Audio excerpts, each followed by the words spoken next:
Good evening, Burbies, and it is just wonderful to be on our program, our Alliance on the Move program with you this evening. I'm especially happy to be here because I haven't been on this program for a couple of weeks, and I hope you all have been keeping safe. Tonight with me, I'm excited.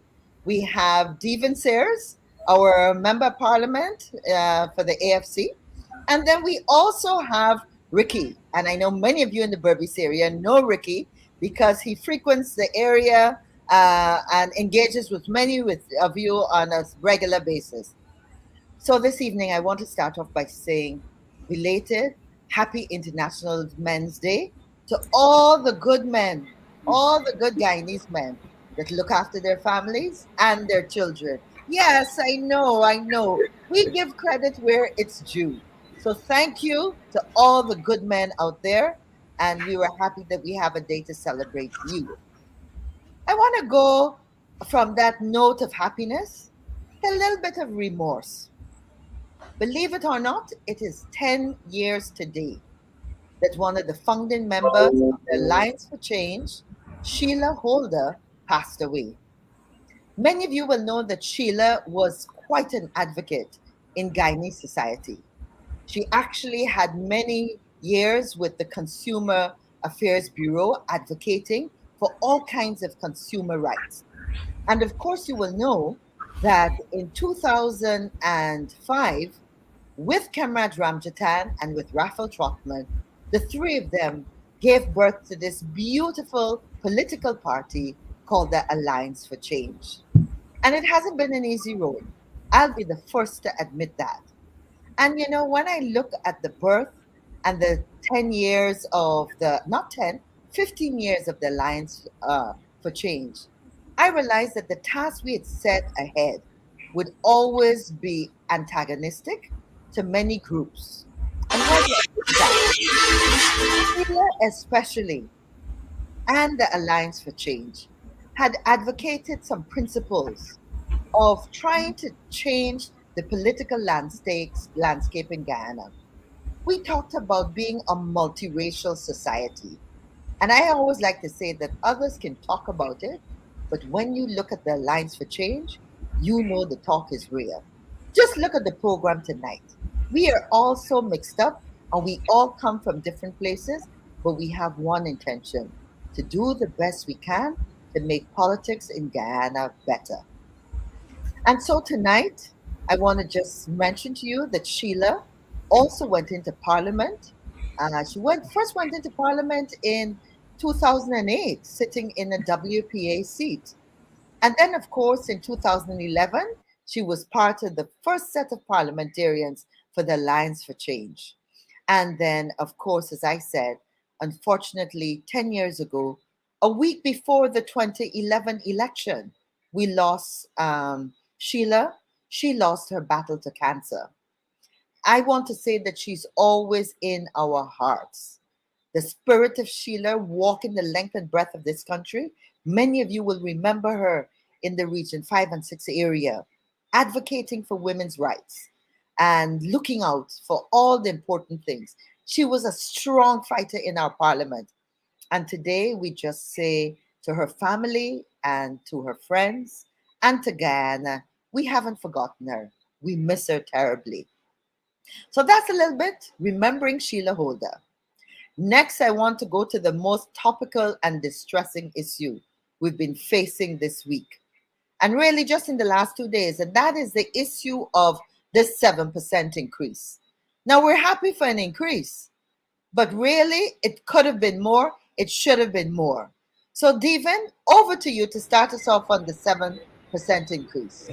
All right, thank you so much, Kathy, and good night to the entire Barbies area throughout Guyana and those who are tuned in across the world. Of course, this program here is to bring insight to what is happening in current affairs and what is happening with I would say, the strongest party in Guyana at this point in time, the Alliance for Change.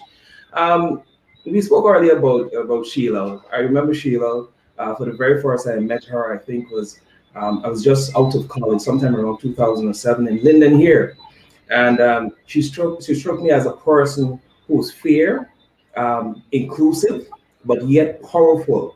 And because of the strides that she has made in the party and surrounding myself with you, Kathy, and even Raphael and Kemraj and Michael Carrington and the others, I said to myself, I have Amerindian in me and a little bit of African, being mixed, this is the right party for me. And when she spoke at these meetings that we had, it brought conviction to my heart that, look, I need to join the Alliance for Change. And I know many of you out there are thinking the same thing, all right? Of course, later on in the program, we're going to give you information as to how you can become a member. But remembering Sheila was a loving person, powerful, strong woman, very principled. And those are some of the qualities that I have actually garnered from her. I've learned from the best, and I've learned from Sheila. So 10 years have passed. But Sheila is still an auntie to me, Auntie Sheila. God rest her soul. She's still a part of my life and a part of the Alliance for Change members. Coming to the 7% increase, what the PPP is, giving praise to. Yes, we give the public servants a 7% increase. I just want to bring us our attention this evening. The article from News Village Voice, sorry, minimum wage public servants will get actually $4,900 increase in salary. This is not something to boast about. I think this is chicken feed, Kathy and Ricky. This is chicken feed they're giving the public servants. The public servants have not gotten an increase last year in 2020. Now you come with a 7% increase. Yes, retroactive, but it's being taxed. The coalition, AP and AFC, had done more for public servants, and I believe that they will ever get in the PPP's term. They had promised a 50% salary increase, but yet here in this global pandemic that we're faced with, they're only giving the public servants 7%. You know what we did as a coalition within the tenure that we've been there, Kathy? 77% salary increase. And I am proud to say that by now, at this stage, they might have gotten over 100% salary increase. Once we were in government, we were not cheated out of government. And one of the things that we need to take into consideration with what's happening in Guyana, inflation is on the rise. 14% average inflation of goods and products. We see what is happening at the market. So now we're heading into Christmas time, the most festive season. We're all about family, particularly the women who like to buy their blinds and break up the house and cook pepper pot and all these fancy things. They cannot afford that. I'm saying to the government right now, PPP, y'all are stupidness, right? I know you're commenting below on the program right now, the live. Let's say PPP, they're for stupidness. The people of Guyana have worked so hard over the last 2 years. Our frontline workers are in the help of COVID-19. Then what they getting? They ain't getting nothing. Absolutely nothing. And we're saying as Guyanese, we deserve better. Way, way better than what we're getting right now. And while all of them at the top there eating the fancy steak and they're driving out in the fancy vehicle, they worry about nothing. They don't care about you folks out here. But the Alliance for Change cares about you. That's why we're bringing this to your attention, that you deserve better. It's your right, it's your entitlement. We're all producing nation. That's what we are. We're not the little third world country anymore with just little rice and sugar, a little bauxite. No, we are with the big boys now. So if the top 1% in the country is eating lavishly, what about the small man down there? Everybody must be on a level playing field. I know, Kathy. I know we're going to go into the increase. The rich will get richer and the poor will get poorer. Yes. That's what we're seeing. So I see my proposal personally, I would say to the government, outside of giving live up to your obligation, what you had promised during the campaign, the 50% increase. But what I believe would be fair, at least for public servants, is at least, just like how they're giving grants here, there, and everywhere, give every public servant at least a minimum of $50,000 grant, a one-half grant, and at least give them a 20 to 30% salary increase, non-taxable, retroactive from 2020. See if they're going to do that. No, because it's only them must get fat and eat lavishly and all kind of things. But God don't see Kathy. and we go keep putting fire on the defeat. So Yep. PPP, y'all the posthumous. Yep. Ricky, you got to turn on your mic, Ricky. My apologies. Sorry. All I right, need that's to, all. I like to mute it so that you guys can get a good Yeah. background. Yes, Kathy, thank you very much. And I want to say good evening to all our viewers in Barbados and across the country. Those who are tuning in from overseas or diaspora and so on, good evening to all of you and your family. Please stay safe. I also want to express a little bit of sentiment to our late founder member, Ms. Sheila Holler. I didn't have the privilege, Kathy, to indulge with her, but I can recall her son, Sheldon, was doing his MBA with us. We were in class together. And I think it was in 2009, we sang that, you know what, we are thinking about Alliance of Change, but we didn't know that his mom was the founder member of AFC. And he was like, yeah, and he was like so excited. But later on, learned that, his mom was a founder member of Alliance for Change. And then he gave us his support and so on. So I wanted to know exactly why we got the support from him.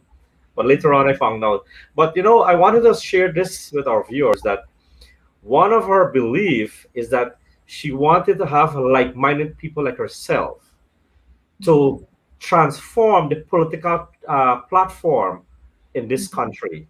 And I think that is where her battle started, and that is what she wanted.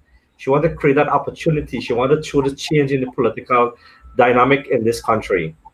And that's her struggle. And that is what the AFC really stands for, to give a hope for the people of this country. And Yeah. we'll continue to do that. And that is one of our legacy that we wanted to continue. As young member of parliament, she have given us opportunity. The opportunity I got as a member of parliament is because of person like the founder member, Sheila Holder. And of course, we have our two stalwart, Mr. Ramjatan and Mr. Truckman. So I want to say that, Kathy, and come back to the 7% increase. 7%. I think it's a slap in our face in the public servant's face, to be very blunt about it. Divine is quite right. In 4 years, we have given 77% increase to public servant, non-taxable. Yep. So Divine is quite right on that. And we have not only the 77%, but we have given the other benefit in terms for the children. Remember, we had the 5B program. Yes. That was a benefit that goes towards the family. The books, the bicycles, the breakfast, the you understand? breakfast, and yeah. Those are the programs that we enroll with it. Then you remember your program. You had the internet. Yes. You were creating it up. So all these things were part and parcel of for the public servants. You understand? So it was like a total package, because that is the vision that we had. Look, Ricky, if I could just expand that point, don't lose your thought. Sorry. But this is where sometimes we forget. We think that because we got a check for 9,000 or 19,000 and a one-off check, we think, oh gosh, we get something. But you don't realize that that is just a one-off. The increase, as Devin reminded us, 77% the salaries for public servants moved from 2015 when APNU AFC was in there up to 2020 when we left. 77%, a huge amount. So it meant that every single month you were getting an increase. And if you totaled it up, it would be much more than that one-off check you get for a year. So these are the kinds of things that we need to look at. And as you said, the support. Many people didn't have to buy a bicycle. Many people were able to put their children on a bus, a school bus, and their children go to school for free. And it's sad to see that in Guyana, we still have that attitude that we're not interested in benefits for the people, but we're in this partisan politics. So because APNU and AFC started the school bus, we can't continue it. Take it off the road. Give the buses to other uses. And those children that had that option no longer have that option. It's stupidness. Yes. And to into Sheila, one of the things that she felt very strongly about was this partisan attitude. We can't look at a project and decide it is good and therefore we continue it. But if he didn't do it or if it's me own, then we got to throw it out by the wayside or we going to hold on to it. And to mature, we have to get past that. I wanted to say that. So sorry, Ricky, go right ahead. That's okay. So I wanted to bring to the attention of something that's quite disturbing. We have, remember, as politicians, we're following whatever political parties are campaigning on. The manifestos, all the political platform, not even remember 2016, I hope we can get a video, but in 2016, the vice president started up and say that he welcomed collective bargaining, Yes. and mentioned that the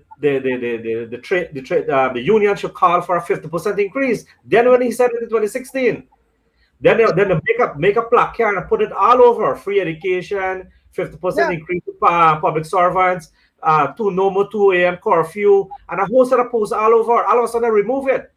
Now, and you know what? You know what is interesting?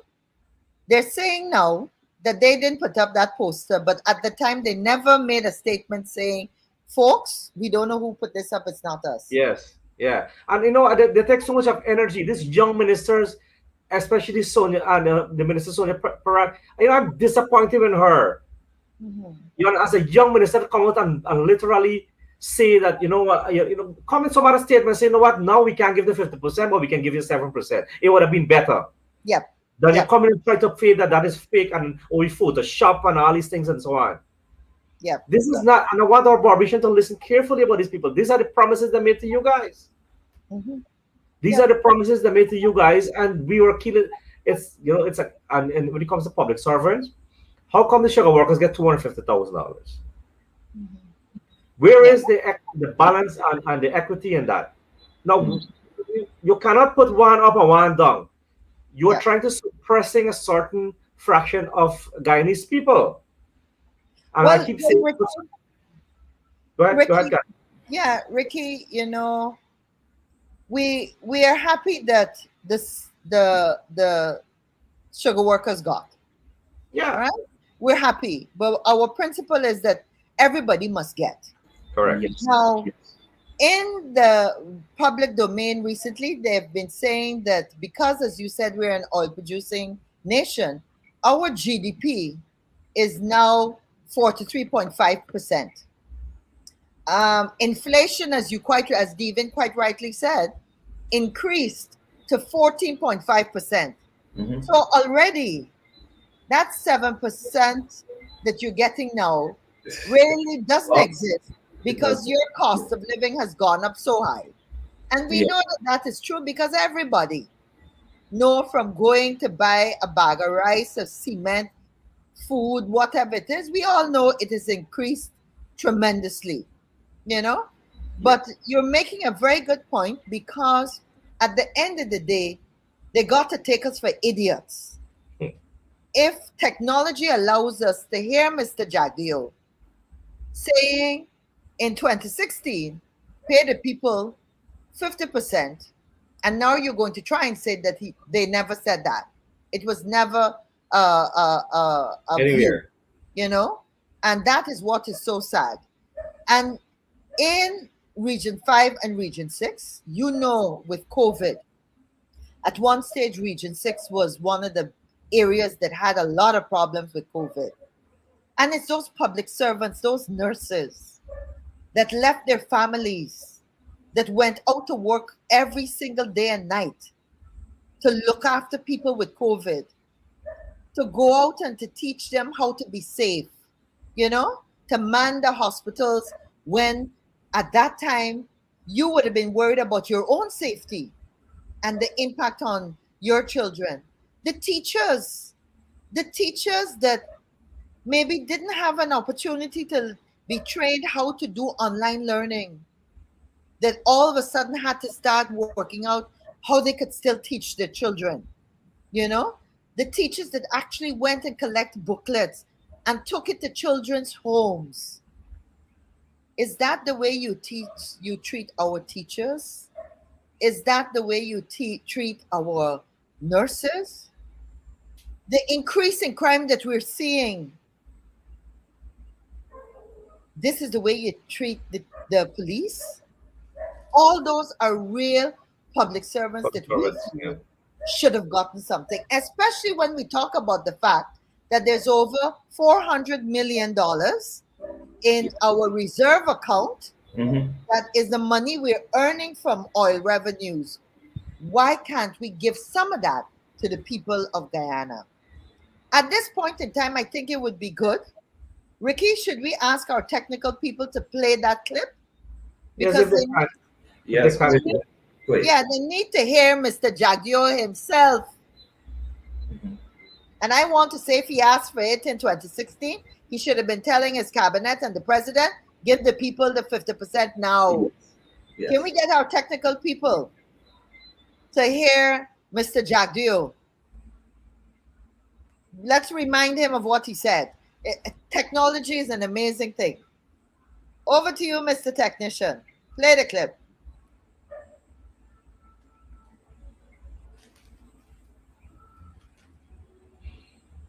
I'm hoping they can get this. The Get clip this. up. The good thing, it has been circulating a lot Mhm. on Facebook and everywhere, and we know it was Mr. Jagdeo, talking about speaking in Parliament in 2016. Mhm. If we're not going to get that clip, what I would ask the technicians, whenever you have it, just play it, and we can stop our conversation at that Correct, point correct. in time. Yeah. All right, great. Okay. So Ricky, you had some more points you wanted to make on the increase. Yeah, so I was just wanted to reemphasize the there's so much of and I saw the other minister within the Ministry of Housing, what's her name, Miss Suzanne, trying to do the same thing, and there you go another young minister trying to defend something that they know that is true. Now, if you make this kind of statement and the promises that you wanted to make, it's a failed promises. Yeah? Yeah. It comes out in the book as a failed promise, Mhm. and I want people to understand, Kathy, not everything that people tell you, especially this kind of politician now, that they promise you the golden spoon, and what you have, probably copper spoon or less, probably lower metal, you know.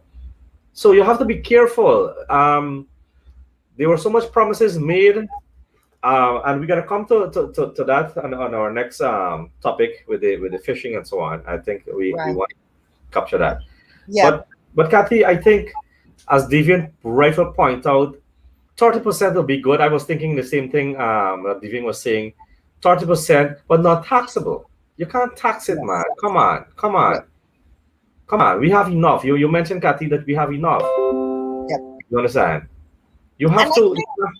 I think that's the part that is really sad. That you only given 7%, but you're gonna tax it now. And then Devin, you made the point about the people that have money getting richer. Yes. And that's why the coalition, when they gave that massive increase, and we didn't do it just in the final year, we did it from the beginning. Yes. 77% increase over the 4 years. And one of the things we did is that we staggered it. So Right. when we had that increase, different levels of people got different amounts. So for example, the public servants actually got 9%. That was for Right. the minimum wage earners.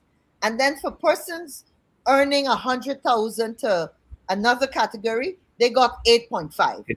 And the Right. thinking was that those folks had a little more, and what we were focusing on was giving the largest increase, the 9% on the last occasion, to the people that were earning the least.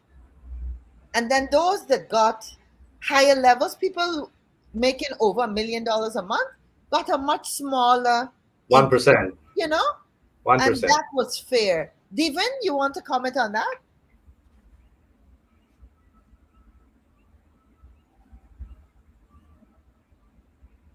You got to switch off your mic. Switch it on. All right, don't worry. We're going to come back to you, Devin. Play with your mic and say something so we know you're back in working order. Yeah, so that's one of the things that is sad about the increase. I think we've covered most of the points regarding the increase that we are concerned about. The fact that it is taxable, the fact that for 2 years practically, 2020 and it's only now in 2021, there Let was me nothing to let public me service. let me put some more stats to this thing here, Sure, because sure. they're going to come in. In 2015, it saw a mammoth increase of 26%. 10% in 2016, 9% in 2017, 8% in 2018. That was the stats we had. Wow. PPP administration took 9 years to move minimum wages just over 50%, from $26,070 in 2006 to $39,540. Under our government, the coalition government, minimum wages moved from 39,540 to 70,000. Yep. People forget that. Repeat Highest it again, increase Ricky. in minimum wage Repeat in it Ghana again. history. Yeah, Repeat it again. yeah. On the coalition, so under the PVP, they took 9 years to move it from 26,000 to 35,000, 39,540. On our, we have moved from 39,540 to $70,000. The highest increase in wages in Ghana history, almost doubled in a less than 4 years' time. Yeah. So, these are the things that our viewers, you have to be very, people might want to say, why are we repeating this? But we have to do it because we don't want to show like God. If 7%, you might, oh God, you have 70%. You know what I mean? Yeah. We were worshiping like God. But you have to see what previous government did, which is what we did. This is a way of just asking our viewers and citizens to be honest and to be real. Give credit where it is due. Right now, there's a campaign by the PPP that suggests that the APNU AFC did nothing good, and that is where we are showing you these figures. This whole nonsense about APNU AFC thieving the elections. They forget that it was the same APNU AFC that said when there was a problem, let's do a recount. We didn't have to do that recount. We wanted to do it right. And Yep. one of the things I was thinking the other day, isn't it strange? I put all our challenges, even what's taking place today, at the foot of GCOM. Isn't it strange that GCOM has never charged anyone? No presiding officer on the East Coast for those 47 boxes that had no information there. So somebody did some funny thing there. If we know those 47 boxes were tampered with, and yet GCOM has arrested and has cases with several people, but not one investigation into one of those 47 boxes. And these are the realities that we have to question any government. Devin, your audio working now, boy? Yes, it's working perfectly fine. Yeah. Wonderful. I just wanted You to want to comment? yes, I wanted to comment on particularly what we were talking about, the salary increase, why the rich is getting richer, the poor will continue to get poorer. I really appreciate the point that you made about the APNU AFC.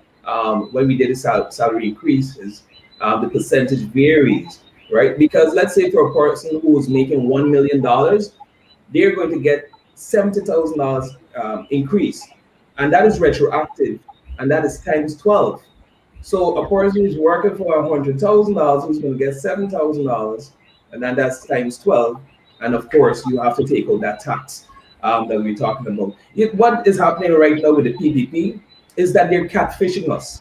They're giving with one hand and taking with the other, because that's why Kathy made the point. It's not enough with the inflations and things happening. That 7%, it can't work at all, at all, at all, at all. So what we have to do as a country is start standing up Many of you who are watching this program right now, you're saying yes, good points, but you're fighting on the sidelines. You have to get, I use a Sherry term. You got to get in the ring. You got to fight. You got to fight. You just cannot accept anything that they're throwing at you. I want to hit it home with what is happening in the bauxite industry. Fine, sugar industry, they're going to get $250,000. I'm happy about that. But I'm not hearing any talks now about training these people, the sugar workers, so that they can transition into higher paying jobs. They're not having that discussion. Even when it comes to the bauxite industry here in Region 10, particularly in Orlando, those folks up there are still suffering because Russo cannot, a bauxite company cannot open as yet. We're seeing a government that is not impartial. As a government, you need to create an equal playing ground for everyone, provide equal opportunities, not because these folks, the sugar workers, might be your support base. You have to do more for them while you're doing more for the others. And with the folks, the public servants, everybody, I'm telling you, AFC is going to champion this thing. 30% increase, non-taxable, plus give the folks a $50,000 grant, every public servant. And I'm pretty sure that that could work for all of us, right? Yeah. But right Yep. now, what is happening, I'm being real with you, the police officers are out there on the road, they're working day and night. And you know what they're going to say? This 7% can't do for me. So my family, my wife, my girl, my child, mother, whoever the home, I gotta carry them a little extra. So you know what? They'll pass a bribe. And this is creating corruption in our country. And these are the things the PPP government have to answer for. And we need to Yeah. hold them accountable. Correct. Yep. Now, gentlemen, I got a text from our technicians who are unfortunately, we didn't give them enough notice, so they can't access that clip. But what we will do is that we will put it on our Facebook page, so anybody that actually wants to see it can see it there. Of Yeah. course, it's been sharing a lot, so I think most people may have seen it, but I was just hoping we could play it in this program for emphasis. Now, I want us to go on to another unfortunate incident this afternoon. I don't know what it is. It's almost as if we're doomed, but we had another fire this afternoon.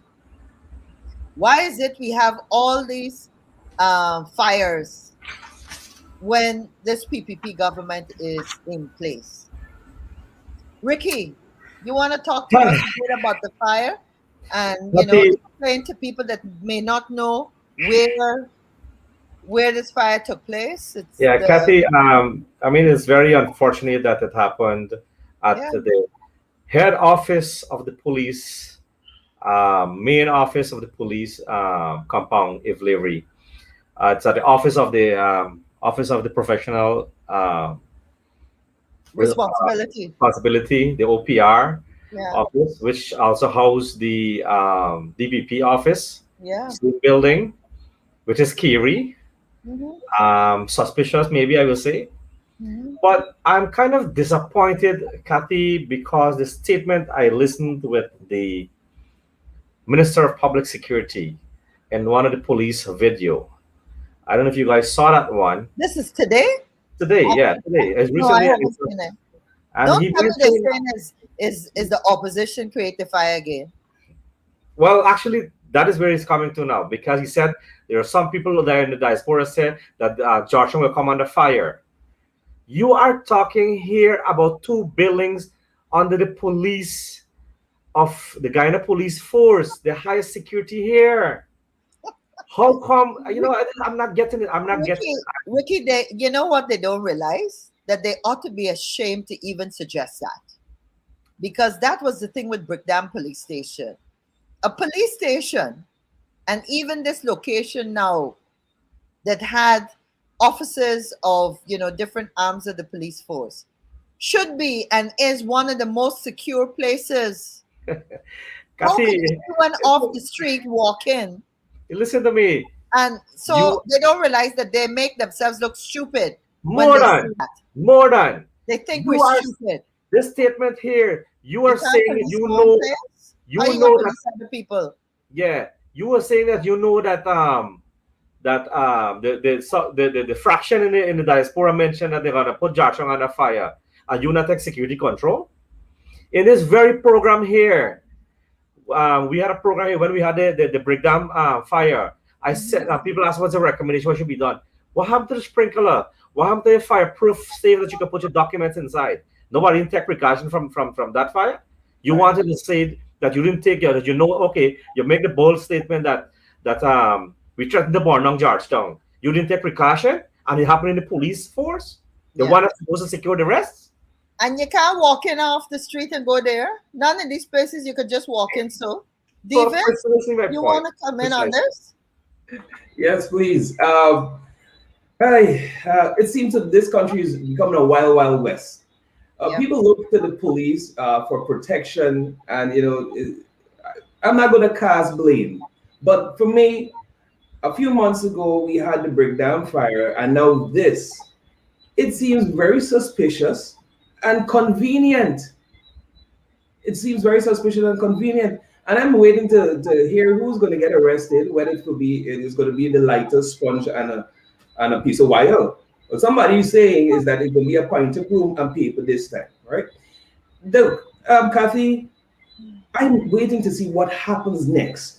Because with the breakdown fire, it burned down today, clean up tomorrow. I want to see what they will do. Probably clean it up so you can't investigate anything. Exactly, But right? you know, And we don't know what is lost in the file. We saw images of them taking out some stuff. We don't know. We enough absolutely paper. don't. And is there going to be an inquiry into this? Is there going to be an international investigation? Because this thing's happening very often. Fires all over the city, and yet still we have ministers, the minister responsible for basically public security, talking froth. This is unacceptable. You have the responsibility to protect the lives and assets of this country. And that is why the APNU AFC moved a no confidence motion against him, Minister Roopson then. It's unacceptable. Yeah. What is going to happen next? Some places is going to burn down and nothing is going to be done. Somebody needs to be held accountable.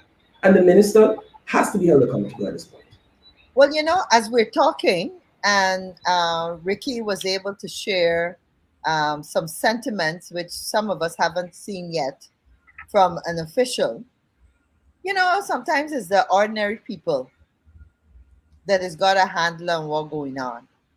And as with the big breakdown fire, just today, if you scan social media, these are not my thoughts. These are the thoughts of ordinary Guyanese who are already saying these are prime locations.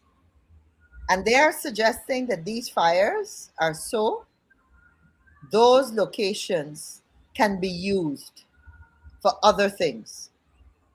So let's see if those locations are then bought by some government supporter to put up new hotels in that area. Who knows?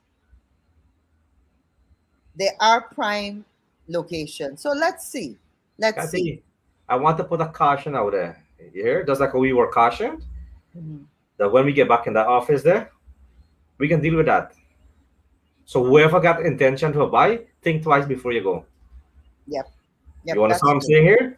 I'm telling you that because you got to put me under Ministry of Security because I'm going to be watching. Mm-hmm. You understand me? So we got to be serious about this. Hey, you can't do that. Yep. You understand me? That you can't do that. That's not how you govern a country. That's very poor. That's poor governance. We'll be watching. You know, I want to take us to another aspect, and that is unfortunately, one of the first set of people that were fired were 52 young people working with the National Data Management Authority. You all might remember that. And these young people were people that we had actually trained and had started a pilot at the registry where they were scanning all these documents Correct. The problem we have in all of our ministries and all these locations, and to think we're talking about legal cases, transports, the DPP's office, who has responsibility for all these cases and all these situations that are taking place right now. How could those records not be protected? I mean, I'm looking at the pictures of piles and piles of paper on file sitting on, a little piece of board, a filing cabinet, water all around. What are the documents that are critical to the dispensation of legal thing, of law, that we are now losing? And instead of continuing a program, we know that there are a lot of young people that don't have jobs. And when I had my public telecommunications ministry, we were training a lot of young people, because you know that you could train them in a short space of time, give them the skill to scan and to document and to tag. And like I said, we had them started in the registry where all those transports and all those important documents are. Because we know that our history is a lot of wooden buildings. How do we protect that information? By now, the PPP, if they had not fired the 52 young people that are digitizing those records so they could be saved on a database, we could have expanded that program. We could have hired by now maybe 1,000 young people. The plan we had is all over the country, including Linden. People forget that that call center sat dormant until I went and we looked at it, and David, we worked together to get it going. I am glad a ribbon was finally cut, but the monies were allocated and the project was designed by us. And by now, we should have had thousands of young people, which is the model and plan that we left. Young people in Region 5, Region 6, Region 10, all Region 3, all digitizing the records at our RDC offices, our NDC offices, the records of our registries, our branch offices. When are we going to get to the stage where we really move this country forward? Instead, we have continued corruption and we look more and more like a cowboy country, and the oil curse is upon us now. Yep. Isn't it sad? So, Kathy, the Barbicians right now, they know that, if you want to get rid of a curse, you got to bathe it with soap and water, right? Yes. So I don't know if that's going to work right now, but I know that we can't operate the same way we're operating right now. We to see ourselves as being a third world country, but we have to see past all of that. We have to see ourselves now as transitioning into wealth. We have to see ourselves like the next Dubai, of which everybody seems to be going. I don't know when Kathy and Ricky we're going there, but we have to start thinking big as a nation. We cannot operate the same way like we used to. Yeah. AP and UAFC set the standard of living in this country. We promised a good life. We were there. We were heading there. But then, of course, we were cheated out to the last elections, right? So when it comes to corruption, we have to hold these people accountable. It's your money, folks. Guyanese, across the length and breadth of this world, it's your money they're doing stupidness with. That's how we have to see it. Every time you buy a product, every time you receive your salary, taxes coming out, and they are doing whatever they want. Hold them accountable. When Kathy, when I figured whenever you and your husband or whoever is watching, you give them a little money to spend. Y'all very thing with your money. How you spend this money? How you pay for this? That's how we got to be with the government. They are letting the money we want out spending. Yep. Right? Yep, absolutely. Now, one of the other issues that I know is a big issue right now, Ricky, is the situation with the fishermen. We've been seeing again some posts. You want to take us through what that's all about? Let me go back. Let me go back, and we went, Kamraj and myself. Um, we did a visit to number 66 fishery. Go up there, and those guys are very happy to see us because there are many concerns they had because of the drilling that was happening and the pumping of that hot water back into the ocean was disrupting the seabed. Yeah. They said nobody isn't paying attention to them. Yeah, I don't know if you recall my presentation in Parliament when I talked about fish and we were focusing on the Yeah. fishing. And Meadowbank had problems too. And remember they were heckling me and they were talking, calling me fishman and so on. Yeah. They love to do it. Yeah. They did not see what I was talking about today. The video that you're seeing is from the Meadowbank Fisher Wharf. They block the draft, the water channel. And when the guy said, and the people were very upset, and you have to get them right. And this is what I like. We saw the video Yeah. sharing. Yes. Yeah, and they were so upset because they're ready to come block the entire river. You understand me? Because the river draft is being blocked, and they're not getting to access the wharf. If you mean so, and then they're not getting the fish anymore that they caught, and nobody's talking to them. Mhm. Nobody's talking to them. The Yeah. Minister of Agriculture is supposed to be going there, and he can't go there now because with the rage where these guys are in, he can't even go there now. But they were laughing Ricky Ramsur when he was making his presentation in Parliament. Yeah. Remember, Kathleen, what they did to you one time too? Yeah. The, Yeah. the drone story, the drone story. Yes. Yes, Big remember the drone joke story? about Yeah, drones, but they I came loved. to 47 and we did a wonderful presentation on drones. And we were saying to folks, especially in the rice industry, that you put a drone up, you could monitor, fertilize, and all those things much easier than you physically walking to find out where in your rice field you got the problem. And they laughed. What Mm. Kathy was talking about drone. It is something else now to see Mr. Sesnarayan Singh and Guy Suko talking about drone. I mean, how ridiculous is that? Technology, they didn't got it there. And you know what? You know what I don't understand? They sit in the Parliament and they will laugh at anything, like if it's like they're doing in a comedy show. But you know what I'm happy for is that the citizens of this country standing up, just like the King Cutter stand up for the for the weight, they're robbing the people on the weight and the scale, just like the taxi drivers in Kanji stand up and protesting, just like the fisherman coming attack. This is what you need to do. Mhm. This is what you need to do. The market people can stand up in region 2, come out and protest against those that they want to break down the stars and so on there. You come out, that is what you do. Then as different as you need to answer. You need to check every single thing that's happening. You have your right to your freedom to go and protest for your right. Because if you want you're not satisfied, you have to protest for your right. So, I'm very saddened and heartened by the fisherman because I know this is just the beginning, Kathy. When you have 2 or 3 or maybe 5 more FPSOs in that ocean, you know what Yep. you're talking about?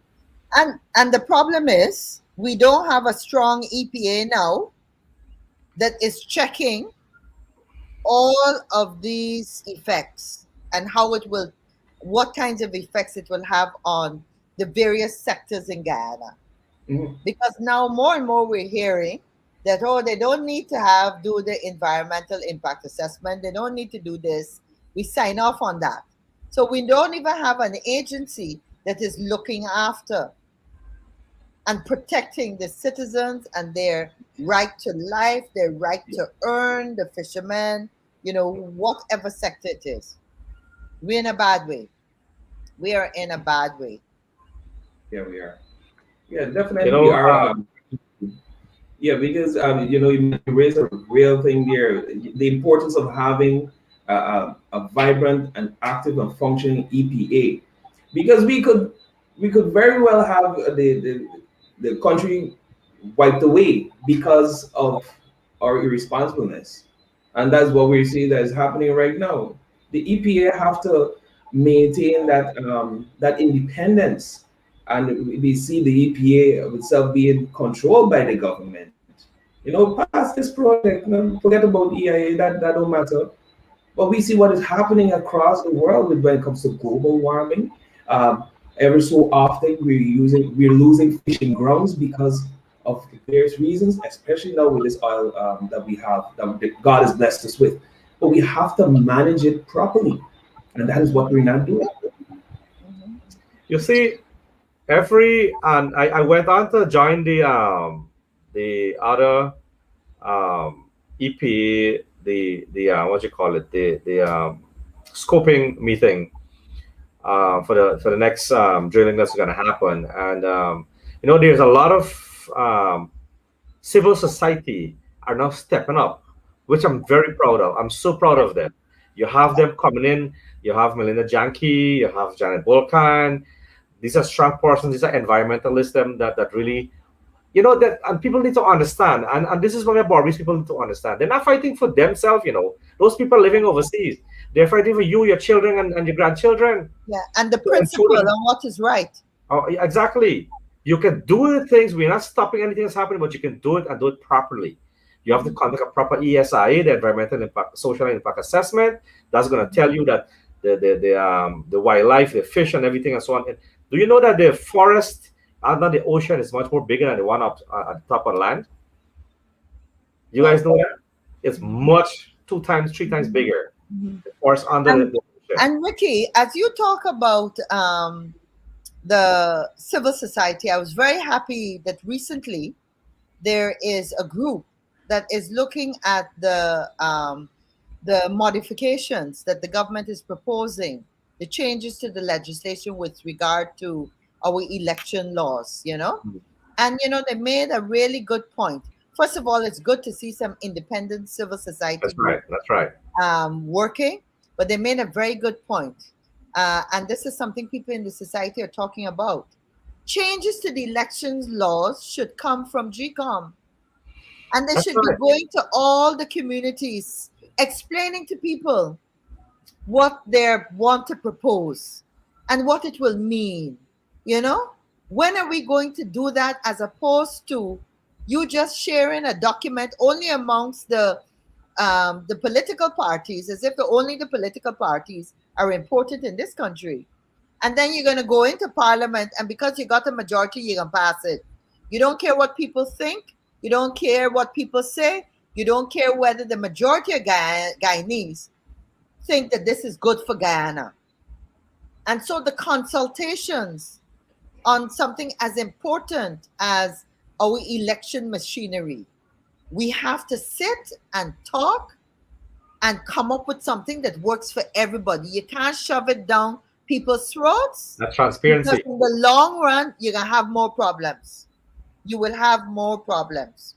Kathy, you're absolutely correct. When the executive branch want to step in, you're gonna have problems, And I recall when the UWI, those guys did a research on the 2020 election, and the result of when the GCOM chair responded and said our hand was tied. Your hand tied again? Mm-hmm. You don't understand the power that you get under the roper? Yep. Very you true. Know what I mean? There are certain limits of the executive branch. You understand? If the executive branch is going to control the other 2 branches, the judicial and the service commission, then you're in trouble. Yep. Well, gentlemen, we don't have much time.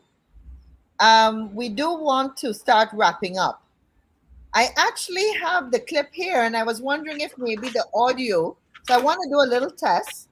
We play a little bit, and I just want to see if maybe our viewers could at least hear the clip. Glad that the government has reintroduced collective bargaining, and I hope that the Public Service Union will request at least a 50% increase in wages and salaries. This government and the PPPC, when campaigning, never promised 50% increase in salaries. What there was a photoshopped photo taken from I don't know where and posted up as if the government was saying, I'm giving you 50% increase. You heard it. Could you hear it? That is total confunctional nonsense. Honestly. It is. What is that song? We saw the poster all over the country. You know, and the young people and public servants, people saying, hey, I live in private sector and go work in the public sector because, 50% increase. A lot of people voted because that was Yes. promised to them. But Yeah. you have to And know free university education that we ain't get yet. nursery to university. Yeah? And this is 70%, 7% increase. There's a slap in the face. So Yep. that is nonsense. They got to do better than that. You know, it reminds me of that calypso that the older people would know good. You hear lie? Not lie. Yes, I write it on one somewhere. I wrote it somewhere on the Facebook page. Yeah. But it's sad. It's sad that they know technology is there and anybody could do a Google search and hear Mr. Jaggio himself Yeah. saying, give the people 50%. And now he's in control and he has the power to do that. They've given you 7. Yeah. Gentlemen, I'm going to give each of you literally a minute to wrap up with some closing remarks for our viewers. Devin, let me go first. Thank you, Kathy and Devin. It's a pleasure to be with you guys. I wanted to leave this here. I'm talking to Region 6. Do you know in Region 1, there's a sad report we received this evening that there are about 3 dozens of children under starvation in that Region 1. You are happy you're in Region 6. You need to know what happened in the other regions.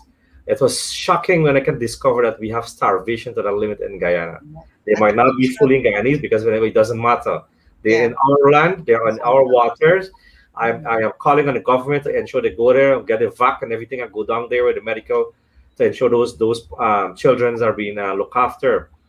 It's terrible because when you look at the other countries in the world and you saw watch as Al Jazeera and all these things, you've seen these children starving. I couldn't believe when I saw this in Guyana. Yep, it's sad. It's sad. My entire afternoon torn off, Kathy. My entire afternoon torn off because of that. So I'm calling to the authority to go down there and ensure. Sonia Parag, before you're talking about lies, those are the things that you're going to go check out there. You know what I mean? Do that. She can go and look at that. Go look at Devin, it. you literally got a minute. All right, sure. Thank you so much, Kathy, for having me and Alliance on the Move. To all the folks in Berbice, throughout Guyana, and those watching online and from across the world, the APNU, AFC, of course, AFC being a part of the opposition, will continue to fight on your behalf. But we're depending on you. We are depending on you. We as politicians and parliamentarians and representatives, we will fight, but we need that starter bucket. And Kathy, I just want to say one thing, right? That in America, they have approval ratings, right? So with this 7%, what the PPP is pushing on our public servants, I believe the PPP's approval rating has dropped more than 50% with this nonsense that they're doing. Well, let it continue to drop because we are going back into government very, very soon, and we're going to deliver on all our promises. AFC particularly, we don't promise, we just do.